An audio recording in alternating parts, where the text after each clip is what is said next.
الحمد لله نحمده ونستعينه ونستغفره ونؤمن به ونتوكل عليه ونعوذ بالله من شرور أنفسنا ومن سيئات أعمالنا من يهده الله فلا مضل له ومن يضلل فلا هادي له ونشهد أن سيدنا ومرشدنا ومولانا محمدا عبده ورسوله أما بعد فأعوذ بالله من الشيطان الرجيم بسم الله الرحمن الرحيم محمد رسول الله والذين معه أشداء على الكفار رحماء بينهم تراهم ركعا سجدا يبتغون فضلا من الله ورضوانا سيماهم في وجوههم من أثر السجود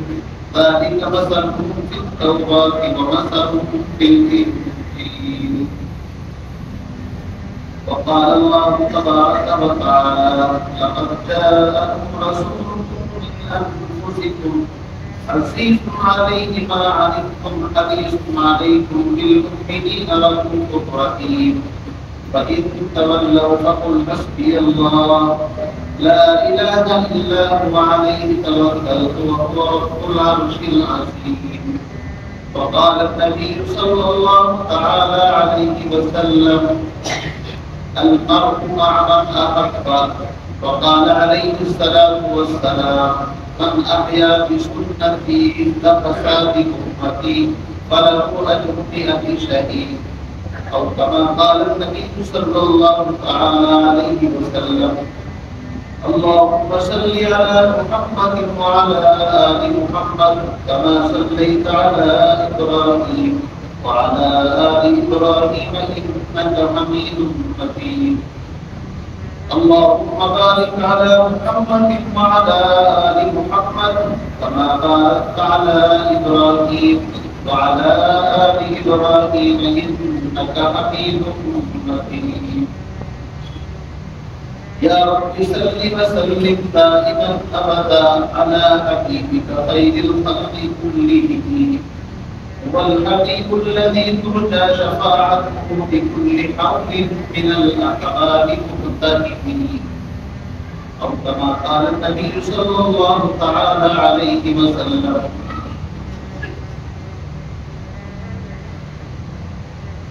انتہائی مرتبہ احترام و دوستوں سب سے پہلے تو ایک مسئلہ ذہن کے اندر آیا ہے ابھی مسئلہ یہ ہے ہمارے بہت سارے احباب بھائی جمعیتی اذان سے بہت پہلے ماشاءاللہ مسجد میں تشریف لے آتے ہیں اچھی بات ہے پیغمبر علیہ السلام کے زمانے میں تو جمعے کے دن صحابہ فجر کی نماز کے بعد مسجد میں ہی اکثر قیام کروایا اور تلاوت میں ذکر و اذکار میں نوافل میں اس طرح پورا وقت جمعے تک گزارتے تھے آج بھی سعودی میں اول وقت میں نماز ہوتی ہے ہر نماز اول وقت پڑھی جاتی ہے تو جمعے کی نماز بھی وہاں اول وقت پر ہوتی تھی اس کے بعد پھر صحابہ اپنے اپنے گھروں کو تشریف لے جاتے اور جمعے کے دن جمعے کے بعد کھانا کھا کر کے پھر تھوڑا قیلولہ آرام فرمایا کرتے یہ صحابہ کی سنت ہے ہمارے یہاں بھی کچھ لوگ ماشاءاللہ جمعے سے پہلے آ جاتے ہیں بڑی خوشی کی بات ہے اب جمعے کے دن یہ ہر دن تھوڑا سا ایک وقت آتا ہے جس کو زوال کا وقت کہتے ہیں ہمارا جو ایک گھنٹہ ہے اس کے اوپر بھی زوال کا وقت لکھا ہوا آتا رہتا ہے یہ زوال کا جو وقت ہوتا ہے اس وقت کو کہتے ہیں جب بالکل سورج ایک دم بیچ میں آ کر کے تھوڑی دیر کے لیے پھیلتا ہے اس کو زوال کا وقت کہا جاتا ہے سب جانتے ہیں کہ زوال کے وقت نماز پڑھنا منع ہے پڑھنی نہیں چاہیے لیکن یہ زوال کا وقت کتنا ہوتا ہے 15-20 منٹ کا ہوتا ہے زیادہ سے زیادہ ویسے تو اس سے بھی کم علماء بتاتے ہیں کہ تھوڑی دیر کے لیے وہ 8-10 منٹ ایک جگہ پر ٹھہرتا ہے لیکن احتیاطاً 15-20 منٹ آپ کام کر کے چلیں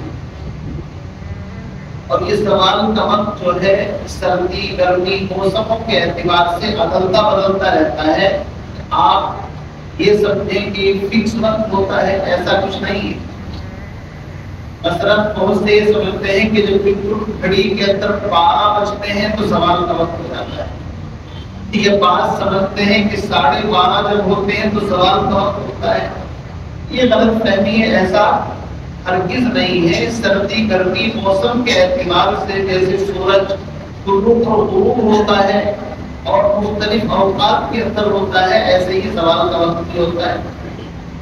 تو بہرحال زوال کے وقت اگر کوئی مسجد میں آئے تو اس وقت تو بیٹھ جائے، کوئی مسئلہ نہیں ہے. نماز نہیں پڑھ سکتے لیکن قرآن پاک پڑھ سکتے ہیں. سجدہ تلاوت نہیں کر سکتے لیکن قرآن پاک پڑھ سکتے ہیں، تسبیحات پڑھ سکتے ہیں. لیکن جیسے ہی زوال کا وقت ختم ہو جائے تو آپ تحیۃ الوضو، تحیۃ المسجد، یہ جمعے کی جو 4 سنتیں ہیں یہ بھی آپ پڑھ سکتے ہیں. یہ ضروری نہیں ہے کہ ہم مؤذن کی اذان کا انتظار کریں، وہ اذان دے گا اس کے بعد ہی پھر ہم 4 سنتیں پڑھیں گے، ایسا ضروری بولو نہیں ہے. زوال کا وقت ختم ہو گیا تو سمجھو اب جمعے کا وقت آگے تو بہت شروع ہو گیا. اور جب وقت شروع ہو گیا تو چاہے اذان ہو چاہے نہ ہو، نماز کا وقت شروع ہو گیا. اذان کا مقصد ہوتا ہے اصل میں اطلاع دینا. اذان کا مقصد ہوتا ہے اطلاع دینا کہ آؤ بھائی نماز کا وقت ہو گیا ہے، اللہ کے گھر میں دربار میں پہنچو اور اللہ کے سامنے سجدہ ریز ہو جاؤ، جھک جاؤ. یہ اطلاع ہوتی ہے. اور یہ بات بھی میں آپ کو بتاتا چلوں کہ نبی علیہ السلام کے زمانے کے اندر صرف جمعے کی ایک اذان ہوتی تھی. کون سی اذان ہوتی تھی؟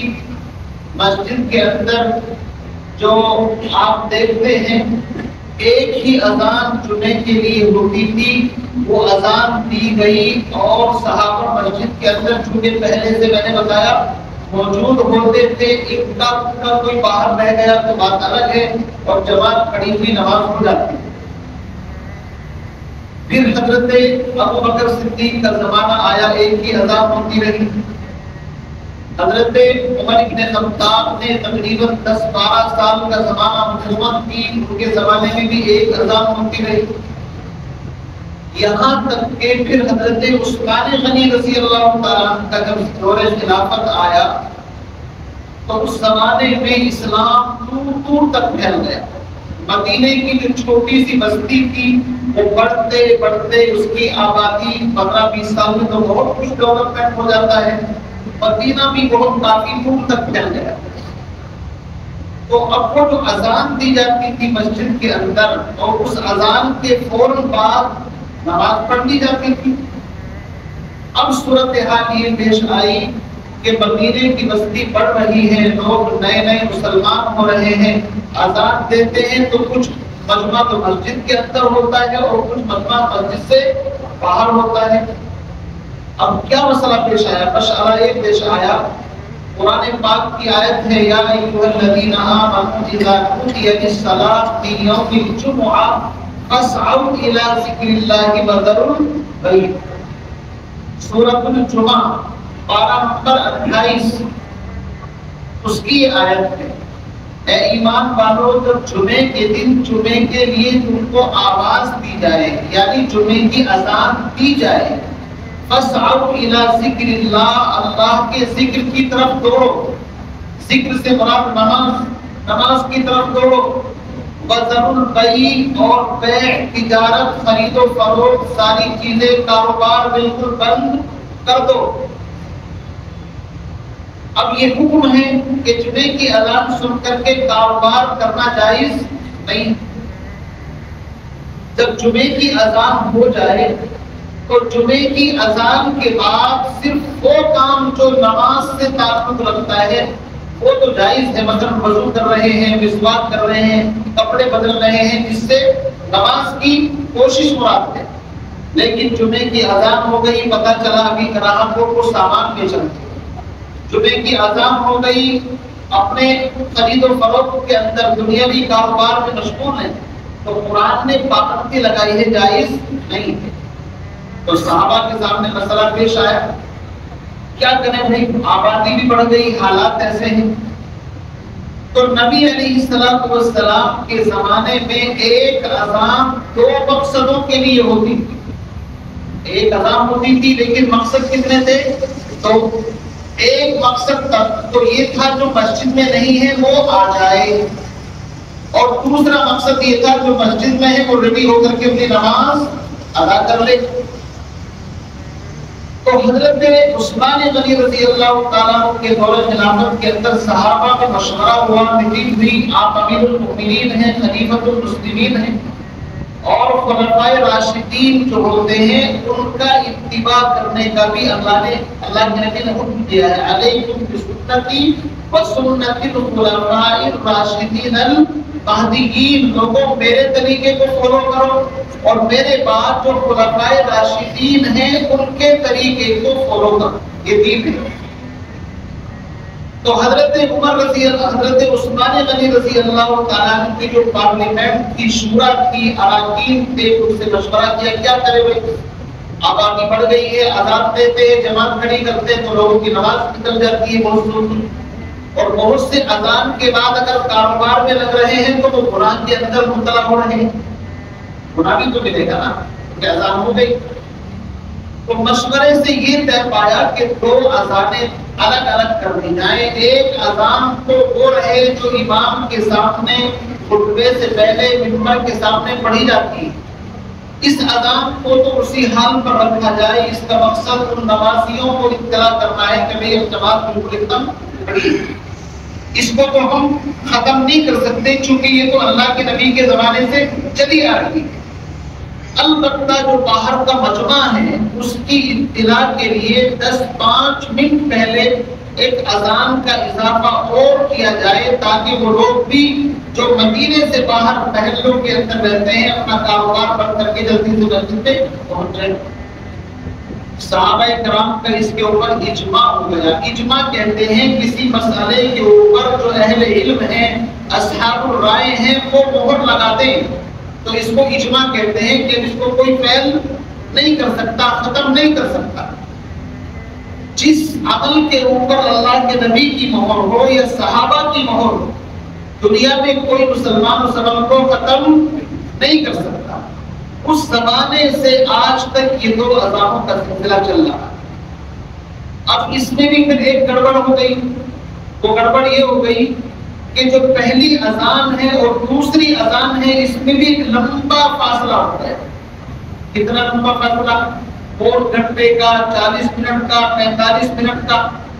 تو اس میں نقصان یہی ہے کہ پہلی اذان سننے کے بعد اگر کوئی آدمی اپنے کاروبار کے اندر لگا ہوا ہے اور وہ جمعے کی تیاری نہیں کر رہا ہے تو اس کا مطلب یہ ہے آٹومیٹک وہ گناہ کے اندر خواہ اپنے آپ کو گنہگار کر رہا ہے. تو بعض علماء کی رائے یہ ہے کہ اس میں بہتر طریقہ یہ ہے کہ جو ہمارے ہندوستان، پاکستان، بنگلہ دیش کے اندر ایک سسٹم ہے جمعے کی نماز سے پہلے مسجدوں میں عام طور سے بیان ہوتا ہے. تو انہوں نے ترتیب یہ پسند کی ہے بعض اہل علم نے کہ اس کی ترتیب یہ کی جائے کہ جیسے ہی خطیب ایک وقت طے کر لے کہ 12:30 بجے یا اسی طریقے سے 1 بجے یا فلاں وقت سے بیان شروع کرنا ہے اور فلاں وقت پر جا کر کے ختم کر دینا ہے. اس کے بعد وہ اذان دی جائے جو مائک سے دی جاتی ہے باہر والوں کے لیے، اور اس اذان کے بعد پھر کوئی بعض تقریر کا عمل نہ ہو بلکہ سنتیں پڑھ لی جائیں. جس نے پہلے پڑھ لی ٹھیک، نہیں تو وہ اب آ ہی جائے گا، وہ سنتیں پڑھ لے، سنت پڑھنے کے بعد اپنا جمعے کی نماز ادا کر لے. یہ طریقہ اس میں سب سے افضل اور بہتر ہے. اس میں زیادہ سے زیادہ بیچ کا جو غیب ہے وہ کم ہو جاتا ہے، اور عام طور سے وہ آدمی جو پہلے نہیں آیا وہ بھی انشاءاللہ اذان سے پہلے پہنچ ہی جائے گا، بیان میں شرکت کر لے گا. بہرحال یہ بات کو ضمن آ گئی. میں نے قرآن پاک کی جو آیت آپ کے سامنے پڑھی ہے، موجودات امام الانبیاء محمد عربی صلی اللہ علیہ وسلم کی سیرت سے متعلق قرآن پاک کی آیت ہے وَمَا مُحَمَّدٌ إِلَّا رَسُولٌ، یا محمد رسول اللہ، محمد صلی اللہ علیہ وسلم اللہ کے رسول. کیا مطلب؟ مطلب یہ ہے 1,24,000 انبیاء علیہ السلام بھی اللہ کے رسول تھے، لیکن ان کی نبوت اور رسالت کا دائرہ ایک لمیٹڈ اور ایک محدود زمانے کے لیے تھا۔ اللہ کے سب سے پہلے نبی پیغمبر آدم ہیں، لا الہ الا اللہ آدم صفی اللہ، لا الہ الا اللہ کے اندر کوئی نقطہ نہیں، لیکن صفی اللہ کے اندر فا کے اوپر نقطہ ہے، یا کے اوپر نقطہ ہے۔ آگے چلیے، لا الہ الا اللہ نوح نجی اللہ، نوح اس کے اندر بھی نقطہ ہے، نجی کے اندر بھی نقطہ ہے، لیکن لا الہ الا اللہ میں کوئی نقطہ نہیں۔ ایک طرف بغیر نقطے والے الفاظ، دوسری طرف نقطے والے الفاظ اشارہ کر رہے ہیں کہ دونوں میں اس طرف اشارہ ہے کہ یہ رسول تو ہیں لیکن آخری پیغمبر اور آخری رسول نہیں۔ لا الہ الا اللہ ابراہیم خلیل اللہ، لا الہ الا اللہ عیسیٰ روح اللہ۔ الغرض ہر نبی کے ساتھ جو آخری کلمہ ہے وہ بدلتا ہے، لیکن ان پر نقطے ہیں۔ نقطے سے اشارہ اس طرف ہے کہ ابھی لا الہ الا اللہ کی طرح بغیر نقطوں والا کوئی لفظ نہیں آیا ہے۔ جن میں نقطے ہیں اس کا مطلب یہ ہے کہ ان کی نبوت ایک محدود زمانے کے لیے ہے، محدود وقت کے لیے ہے، لیکن جب لا الہ الا اللہ کے ساتھ محمد الرسول اللہ آیا تو نہ محمد کے اوپر نقطہ ہے نہ رسول کے اوپر نقطہ ہے۔ اشارہ اس طرف ہے لا الہ الا اللہ، اللہ کے علاوہ معبود کوئی نہیں، محمد الرسول اللہ جیسا نبی کوئی نہیں۔ 1,24,000 نبیوں میں سب سے افضل اعلیٰ عامہ کے لال محمد عربی صلی اللہ علیہ وسلم کا مقام۔ میرے بھائیوں، آج دنیا کے اندر مختلف فتنے سر ابھر رہے ہیں، مختلف فتنے ہیں، چاروں طرف سے فتنوں کی یلغار ہے۔ کبھی آپ سنتے ہوں گے کہ کسی نے پیغمبر علیہ السلام کی شان میں گستاخی کر دی، کسی نے قرآن کی شان میں گستاخی کر دی، کسی نے نبی کی بیویوں کو برا بھلا کہا، کسی نے صحابہ کی شان میں گستاخی کی۔ یہ سب گستاخان انبیاء اور رسول اور گستاخ نبی اور گستاخ قرآن، اور بعض لوگ نعوذ باللہ من ذالک اپنے آپ کو عیسیٰ اور مہدی اور نبی ہونے تک کے دعوے کر رہے ہیں۔ دنیا کے اندر ایسے لوگ بھی موجود ہیں، اور پیغمبر علیہ السلام نے بتلایا تھا میری امت میں 30 کے قریب کذاب اور دجال پیدا ہو۔ 30 نام لے کر کے بتایا آپ نے، ایک نہیں دو نہیں، 30 کے قریب کذاب دجال، وہ اپنے آپ کو نبی بتائیں گے، کبھی مہدی بتائیں گے، اور کبھی کچھ کبھی کچھ۔ اللہ کے نبی نے فرمایا وہ کذاب اور دجال ہوں گے، جھوٹے ہوں گے، ان کا کوئی دین اسلام سے دور دور کا بھی تعلق نہیں۔ آج میں آپ کو ایک چھوٹی سی بات بتا رہا ہوں تاکہ آپ کسی کے جھانسے میں نہ آئیں۔ یہ کوئی علمی بات نہیں، بڑی بات نہیں، ہر بندہ چھوٹے سے چھوٹا کم سے کم ذہن رکھنے والا بھی اس بات کو ذہن میں بٹھا لے گا تو انشاءاللہ کبھی گمراہ نہیں ہوگا۔ پیغمبر علیہ السلام نے ارشاد فرمایا قیامت کے قریب 2 چیزیں ہوں گی۔ عیسیٰ علیہ السلام آسمان سے نازل ہوں گے، یعنی اتریں گے۔ اس کا مطلب یہ ہے وہ پہلے سے پیدا ہو چکے، زندہ آسمانوں پر ہیں، اور قیامت کے قریب دمشق کی جامع مسجد کے سفید مینارے کے اوپر 2 فرشتوں کے کاندھوں پر ہاتھ رکھ کر کے اس طرح اس مینارے کے اوپر وہاں تک تشریف لائیں گے۔ عصر کی یا فجر کی کوئی سی نماز کا وقت ہوگا، تکبیر پڑھی جا چکی ہوگی، حضرت مہدی مصلی کے اوپر جانے کی تیاری کر رہے ہیں، مہدی کا بھی ظہور ہو جائے گا۔ اچانک آواز آئے گی بندہ خدا میں عیسیٰ ہوں، عیسیٰ ابن مریم، مریم کا بیٹا۔ لوگ سیڑھی وغیرہ لگا کر کے ان کو وہاں سے اتاریں گے، اور جب نماز کی امامت کا وقت ہوگا تو حضرت مہدی ان کو مصلی پر کھڑا کرنا چاہیں گے کہ آپ آگے بڑھیے، وہ اشارے سے منع کریں گے کہ آپ بھی نماز پڑھیں۔ بہرحال اس گہرائی میں جاؤں گا تو بات دوسری طرف چلی جائے گی. مجھے بتلانا اس موٹی سی بات سے یہ ہے کہ قیامت کے قریب عیسیٰ علیہ السلام نازل ہوں گے، وہ پیدا نہیں ہوں گے، پیدا تو ہو چکے ہیں بولتا ہے. حضرت مریم بغیر شوہر کے اللہ کے حکم سے ان کے یہاں اولاد پیدا ہوئی، اور عیسیٰ علیہ السلام کو جوانی کے اندر ہی اللہ نے آسمانوں پر اٹھا لیا.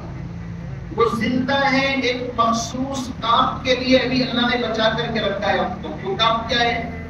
ایک بہت بڑا سرکش، بہت بڑا دشمن خدا اور رسول، مشرک اعظم، اگر آپ اس کو کہیں بہت بڑا کاہن جادوگر، جس کا نام دجال ہے، وہ قیامت کے قریب آئے گا، لوگوں کو شوق دکھلائے گا، لوگوں کے ایمان پر ڈاکے ڈالے گا. بارش کہے گا تو بارش ہوگی، مردوں کو قبروں سے کھڑا کر کے دکھا دے گا، لیکن وہ سب شوقہ ہوگا، حقیقت کچھ بھی نہیں ہوگی. اس کی پیشانی پر کاف را یعنی کافر لفظ لکھا ہوا ہوگا، ایک آنکھ سے کانا بھی ہوگا. یہ بھی اس کی کھلی باتیں نشانی ہے. دجال کہتے ہی ہیں دجل، فریب، جھوٹ اور تمام جتنی غلط باتیں ہوتی ہیں ان کے مجموعے کو ہی دجال کہتے ہیں. عیسیٰ علیہ السلام اس کو قتل کرنے کے لیے ابھی نہیں آئے ہیں. جب وہ آئے گا اس عیسیٰ علیہ السلام قتل کریں گے. اور اسرائیل کا جو ایئرپورٹ جہاں پر ہے لد، وہاں پر باقاعدہ روایتوں کے اندر آتا ہے کہ وہ بھاگنے کی کوشش کرے گا، عیسیٰ علیہ السلام وہیں پر اس کو قتل کر دے گا. تو جو بندہ یہ کہتا ہے کہ میں عیسیٰ ہوں، موٹی سی عقل رکھنے والا کی بندہ اس سے پوچھ سکتا ہے بھائی صاحب آپ کیا آسمان سے اتر کر کے آئے ہیں؟ کون گواہ ہے آپ آسمان سے اتر کر کے آئے ہیں؟ یہ سب ماں کے پیٹ سے پیدا ہوئے ہیں جو دعوے کر رہے ہیں کہ ہم عیسیٰ ہیں. تو اس میں نقطہ یہ ہے کہ عیسیٰ علیہ السلام پیدا نہیں ہوں گے، وہ پیدا ہو چکے ہیں، وہ زندہ آسمان سے زمین پر آئے. تو جو بھی اپنے آپ کو عیسیٰ کہتا ہوا آپ کو نظر آ جائے، آپ سمجھو ایک پکا دجال، کذاب، جھوٹا ہے. اس لیے کہ عیسیٰ علیہ السلام تو پیدا ہو چکے ہیں، زندہ آسمانوں پر ہیں. اب نئے طریقے سے وہ کسی ماں کے پیٹ سے جنم اور پیدا نہیں ہوں. تو موٹی سی بات ہے نہیں بھائی، ہر بندہ سمجھ سکتا ہے. دوسری بات، حضرت مہدی جو ہیں وہ پیدا ہوں گے، وہ ابھی پیدا نہیں ہوئے. لیکن مہدی اپنے آپ کو یہ نہیں کہیں گے آؤ میں مہدی ہوں میرے ہاتھ پر بیعت کر لو. وہ اپنے آپ کو چھپائیں گے، وہ اپنے آپ کو چھپائیں گے. وہ تو طواف کر رہے ہوں گے خانہ کعبہ کے اندر، اور زمزم یا مطاف کے کسی حصے کے اندر ابدال اور نیک قسم کے لوگ ان کو پہچانے کے علامت سے ان کا نام محمد ہوگا، والد کا نام عبداللہ ہوگا، والدہ کا نام آمنہ ہوگا. حضور کا بالکل ایک دم سیم اس انداز سے، اور حضور ہی کے خاندان سے ہوں گے. کہاں سے ہوں گے؟ حضرت فاطمہ کی نسل سے، حضور کے خاندان سے. وہ انکار بھی کریں گے، لوگ کہیں گے آپ مہدی ہیں. مہدی کا مطلب ہوتا ہے ہدایت یافتہ، نام تو شاید ان کا محمد ہوگا. تو لوگ ان کے ہاتھ پر بیعت کریں گے، وہ کبھی اپنی مہدویت کا پرچار نہیں کریں گے آؤ میں مہدی ہوں. تو آج کے زمانے میں جو جھوٹے کذاب لوگ ادھر ادھر سے اٹھتے ہیں اور مارکیٹ میں آ کر کے کہتے ہیں کہ بھئی میں مہدی ہوں اور اس کے خلاف آؤ لوگ میرے ہاتھ پر بیعت کرو، تو اسی سے آپ اندازہ لگا لو یہ کذاب دجال جھوٹا ہے. اس لیے کہ مہدی اپنے آپ کو یہ کہیں گے ہی نہیں میں مہدی ہوں آؤ میرے ہاتھ پر بیعت کرو، بلکہ ان کو تو لوگ پہچانیں گے علامتوں سے. تو دو موٹی باتیں میں نے آپ کو بتائی ہیں اس بیان کے اندر. عیسیٰ علیہ السلام پیدا ہو چکے، وہ نئے طریقے سے ماں کے پیٹ سے پیدا نہیں ہوں گے. اگر کوئی پیدا شدہ آدمی جس کا جنم پرمان پتر بھی ہو، باقاعدہ اس کا کیا بنا ہوا ہو، آدھار کارڈ بھی بنا ہوا ہو کہ وراثت میں پیدا ہوا ہے، اور وہ یہ کہے کہ میں عیسیٰ ہوں، تو دو چار چماٹے آپ اس کو کھینچ دو بھائی تو کیسا عیسیٰ ہے؟ عیسیٰ علیہ السلام کا تو آدھار کارڈ وغیرہ بنا ہوا نہیں ہے. وہ تو بہت پہلے 570 سال پہلے غالباً جناب محمد رسول اللہ صلی اللہ علیہ وسلم سے پہلے دنیا میں تشریف لائے تھے، اور ایک خاص موقع کے اوپر یہودیوں نے جب سازش کے تحت ان کو پھانسی پر چڑھانے کی کوشش کی، جھوٹا مقدمہ ان کے اوپر لگوایا۔ یہودی انہوں نے عیسیٰ علیہ السلام پر الزام لگایا، ملک میں امن خراب کر رکھا ہے، چونکہ لوگ مسلمان ہوتے تھے، ان کی بات کو مانتے تھے اور دین یہودیت کو چھوڑ کر کے عیسائیت کو قبول کر رہے تھے، تو انہوں نے وقت کے بادشاہ کے یہاں شکایت کی کہ ان سے ملک میں امن و امان کا ستیہ ناش ہو چکا ہے، ایسے بندے کو پھانسی دی جائے۔ اور کسی نے مخبری کر دی فلاں مقام یا فلاں پہاڑی کے اندر ہے، تو قرآن کہتا ہے یہ قال اللہ یا عیسیٰ انی متوفیک ورافعک الی ومطہرک من الذین کفروا، اے عیسیٰ تمہیں گھبرانے کی کوئی ضرورت نہیں، ایک وقت آئے گا میں تمہیں وفات دوں گا، لیکن ابھی تمہاری وفات کا وقت نہیں آیا، ابھی میں تم کو زندہ آسمانوں پر اٹھاتا ہوں۔ اللہ نے ان کو زندہ آسمانوں پر اٹھا دیا، اور ان کا پولیس کا جو ایک بندہ اندر گیا تھا تلاش کرنے کے لیے، اللہ رب العزت نے اس کی شکل عیسیٰ علیہ السلام کی شکل جیسی بنا دی۔ اور جب وہ بندہ اندر سے باہر نہیں آیا ہے تو تلاش کر رہے کہاں ہے کہاں ہے، وہ نظر پڑ گئی، وہ تھا انہی کا بندہ، اسی کو پکڑ لیا۔ وہ کہہ رہا بھائی میں عیسیٰ نہیں ہوں، وہ کہہ رہے تو ہی تو عیسیٰ ہے۔ یہ اللہ کی قدرت ہے۔ اسی کو پکڑا، اس کے کاندھے کے اوپر صلیب رکھی، وہ چیخ رہا چلا رہا ہے کہ میں عیسیٰ نہیں ہوں۔ وہ کہتے ہر مجرم یہی کہتا ہے میں فلاں نہیں ہوں، اس کی کوئی سننے کو تیار نہیں۔ ایک بھیڑ اکٹھی ہے اور مغرب سے پہلے سولی پر چڑھانا تھا، وہ چیختا چلاتا رہا، کسی نے ایک نہ سنی، اس کو سولی پر چڑھا دیا۔ قرآن کہتا ہے وما قتلوہ وما صلبوہ، نہ میرے بندے عیسیٰ کو سولی دی گئی نہ ان کو قتل کیا گیا، پر رفعہ اللہ الیہ، بلکہ اللہ نے ان کو تو زندہ آسمانوں پر اٹھا دیا۔ پھر سولی پر کس بندے کو چڑھایا؟ قرآن خود اس کو کہتا ہے بل شبہ لہم، بلکہ ان کو ایسا چکما اور جھانسا اللہ کی طرف سے دے دیا گیا کہ وہ اپنے بندے کو پہچان نہ سکے اور اپنے کو سولی پر چڑھایا۔ یہ قرآن کا معجزہ ہے۔ اللہ جس کو بچانا چاہے تو اس کو کوئی مار سکتا ہے؟ میرے نبی علیہ السلام کو مکے کی سرزمین پر جینا دشوار کر دیا، ہجرت کرنے پر مجبور ہو گئے آپ۔ 3 دن غار ثور کے اندر رہے، مکڑی نے جالا تن دیا، کبوتر نے وہاں پر کبوتری نے انڈے دے دیے، اور دشمن جاتا ہے غار کے دہانے پر، اور سیدنا ابو بکر صدیق رضی اللہ تعالیٰ کیا کہتے ہیں؟ اے اللہ کے رسول، یہ دشمن تو ہمارے بالکل قریب پہنچ چکے ہیں، اگر نیچے کی طرف دیکھ لیں تو ہم پکڑے جائیں گے۔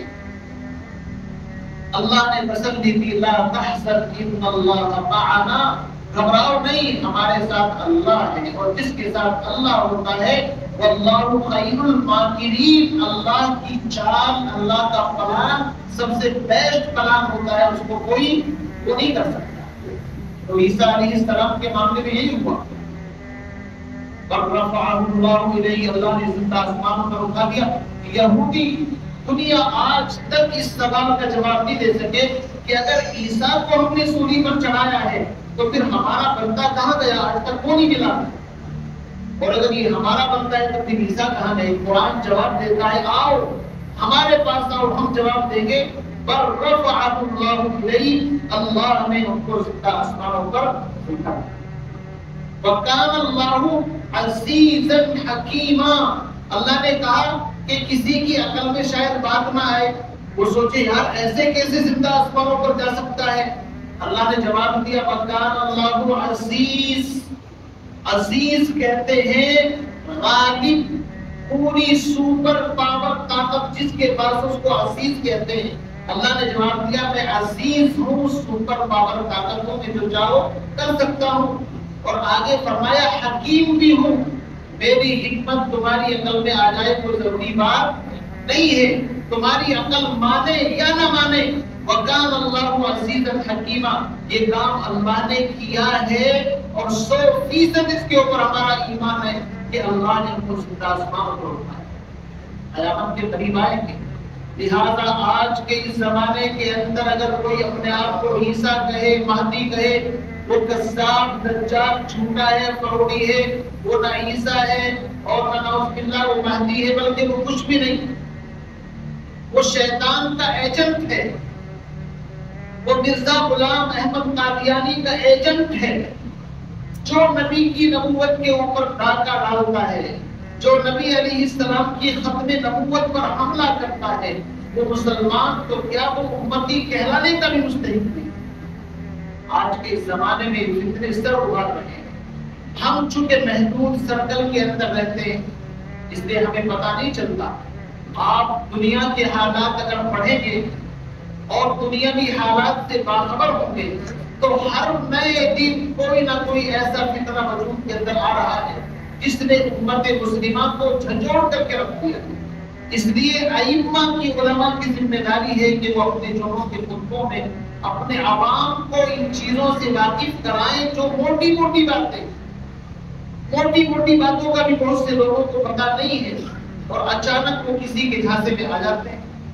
اس لیے میرے بھائیو یاد رکھو، اللہ کے نبی علیہ السلام کی حدیث سے آپ نے فرمایا قیامت کے قریب فتنے اس طرح آئیں گے جیسے اندھیری رات کے کالے بادل کی طرح ٹکڑے، ایک کالا ٹکڑا گیا، اس کے بعد دوسرا، پھر تیسرا، اور فرمایا ایسے فتنے ہوں گے جیسے تسبیح کے دانے کے اگر تسبیح ٹوٹ جائے تو ایک کے بعد ایک فٹافٹ نیچے گر جاتے ہیں، ابھی ایک سے نہیں سنبھل پائے ہوں گے کہ دوسرا فتنہ سر کے اوپر آ جائے گا، دوسرے سے فرصت نہیں ملے گی، تیسرا فتنہ سر کے اوپر آ جائے گا۔ ان فتنوں سے نمٹنے کا ایک ہی طریقہ ہے، علیکم بسنتی وسنت الخلفاء الراشدین المہدیین، اللہ کے نبی اور صحابہ اور خلفاء راشدین کے طریقے کو مضبوطی کے ساتھ پکڑو۔ آقا علیہ السلام نے ارشاد فرمایا تھا لن تضلوا بعدی، میرے بعد گمراہ نہیں ہو سکتے اگر تم نے کتاب اللہ اور سنت رسول اللہ کو مضبوطی کے ساتھ پکڑا۔ آج مجھے معاف کرنا، امت کا تعلق قرآن سے کٹ چکا ہے، بالکل کٹ چکا ہے۔ ہم اخبار پڑھیں گے 2 گھنٹے گزار دیں گے، ٹی وی سیریل دیکھیں گے 4 گھنٹے ٹی وی کے سامنے گیم کھیلنا اور ادھر ادھر کی باتیں، پورا وقت اسی کے اندر برباد کر دیں گے، کوئی وقت کی قدر و قیمت کا پتہ نہیں۔ لیکن اللہ کے قرآن کو آدھا گھنٹہ 1 گھنٹہ دینا بھی ہمارے لیے بہت بڑھ چکا ہے۔ ابھی تو الفاظ بھی نہیں پڑھے ہیں، جبکہ اس کے معانی، اس کے مطالب کو سمجھنا سب سے بڑی ذمہ داری ہے۔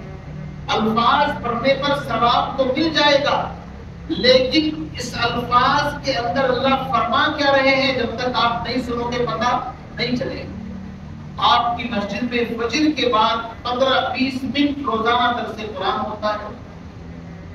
جمعے کے دن ہم چھٹی رکھتے ہیں صبح میں، چونکہ جمعے کے دن بعد بیان ہو جاتا ہے 1 گھنٹے کا، اور ہر جمعرات میں عشاء کی نماز کے بعد آدھا پون گھنٹہ اللہ جتنے توفیق دے قرآن پاک کا درس ہوتا ہے۔ یہ درس ان لوگوں کے لیے رکھا گیا تھا جو فجر کی نماز میں حاضر نہیں ہو سکتے یا کاروباری الجھنوں میں ادھر ادھر بھاگ دوڑ رہتی ہے، ان حضرات کے لیے ہم نے یہ رکھا تھا جمعے کے روز جمعرات کے میں عشاء کی نماز کے بعد وہ بھی اس کی برکت حاصل کر لیں۔ اس لیے میرے بھائیوں قرآن پاک سے جڑو۔ قرآن پاک دودھ کا دودھ، پانی کا پانی کر دیتا ہے، وہ کسی کی کوئی بات چلنے نہیں دیتا، اور قرآن لازوال کتاب ہے جو قیامت تک کبھی بدلی نہیں جائے۔ دنیا کی ہر کتاب میں چین ٹھیک کا احتمال ہے، لیکن قرآن میں کوئی چین نہیں کر سکتا۔ الف لام میم ذالک الکتاب، ابھی مفتی طارق مسعود صاحب بیچارے بڑے اسکالر ہیں، ان کی زبان سے 2 ایسی باتیں نکل گئی، پوری امت نے ان کے اوپر حملہ بول دیا۔ ان کی زبان سے ایک بات یہ نکل گئی کہ قرآن پاک کی کتابت میں کچھ ایسی بات رہ گئی، اور اس کی تفصیل میں جانا نہیں چاہتا، تو پوری امت نے ان کے اوپر حملہ کیا، اور حق بھی بنتا ہے، اس لیے کہ غلطی چاہے کوئی بھی کرے، چوکیدار کو چوکنا رہنا پڑتا ہے۔ بالآخر ان بیچاروں کو اپنے بیان سے رجوع کرنا پڑا، اور 2 مرتبہ رجوع کیا، اور رجوع کرنے سے کسی کی شان کم نہیں ہوتی، بلکہ شان جو ہے بلند ہوتی۔ انسان غلطی کر سکتا ہے، لیکن غلطی کرنے کے بعد اس پر اڑ جائے یہ بدماشی ہے، اور غلطی کرنے کے بعد رجوع کر لے، اللہ سے معافی مانگ لے، تو قرآن کہتا ہے الا من تاب وآمن وعمل عملا صالحا فاولئک یبدل اللہ سیئاتہم حسنات وکان اللہ غفورا رحیما۔ شرک جیسا بڑا گناہ اگر اس کے بعد بھی توبہ کر لے اللہ معاف فرما دیتا ہے۔ بہرحال اللہ تعالیٰ سے دعا فرمائے ہم تمام کو اللہ تعالیٰ شرک سے، کفر سے، بدعات سے، خرافات سے محفوظ فرمائے اور اتباع سنت کے ساتھ زندگی گزارنے کی توفیق عطا فرمائے۔ وآخر دعوانا الحمدللہ رب العالمین۔